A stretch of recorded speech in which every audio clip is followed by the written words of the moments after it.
અમારા ગણપતિ ગ્રુપના એક સભ્ય છે દીપક ઝાલા કરીને, એ 3 દિવસથી અહીંયા સિનર્જી હોસ્પિટલમાં એડમિટ હતો. એને છાતીમાં દુખાવો હતો, એના હિસાબે અમે એને એડમિટ કર્યો હતો. પણ આ લોકો હોસ્પિટલવાળા એવું કીધું કે એની કિડનીમાં તકલીફ છે, કિડનીના રિપોર્ટ કરાવો. કિડની 3 દિવસ કિડનીના રિપોર્ટ જ કરાવી રહ્યા. આજે વહેલી સવારે 5 વાગે હાર્ટ એટેકથી એનું મૃત્યુ થયું છે. અને આ લોકો એવું કહે છે કે એને એટેક આવી ગયો ને એટલે એનું મૃત્યુ થયું છે. ખરેખર એવું નથી. આ લોકોએ 3 દિવસ બેદરકારી જાળવી છે.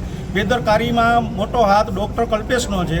અને કલ્પેશ સાહેબે ફોનથી જ ખાલી એ લોકોની સારવાર લીધી છે. છોકરો આઈસીયુમાં 3 દિવસથી હતો. અને ગમે ત્યારે અમે જતા તો એમ કહે છે કે છોકરાને સારું છે. છોકરો એમ કહે છે કે મને છાતીમાં દુખે છે. તો ડૉક્ટરે અત્યાર સુધી કોઈ એની ભાળ લીધી નથી. હવે સાંજે 5 વાગે અમે એની પાસે હું ઊભો હતો આઈસીયુના બોર્ડે. ત્યારે મને એમ કીધું મને કે કુમાર મને માથામાં દુખે ને મને ડોકમાં દુખે. એ 6 વાગ્યા લગી અમારી બેન એ જ વાત હાલી હતી. 6 વાગે પછી એક ભાઈ આવીને એક ખાલી ટીકડી દઈ ગયા હતા.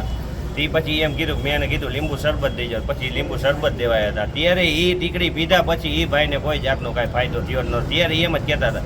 અને 6 માં 5 ઓછી એમ કહી દીધું કે આઈસીયુનો ટાઈમ પૂરો થઈ ગયો. અને આ ભાઈ યા લગી એમ કહેતો હતો મને આ માથું દુખે ને મને હાથ દુખે ને મને છાતીમાં દુખે.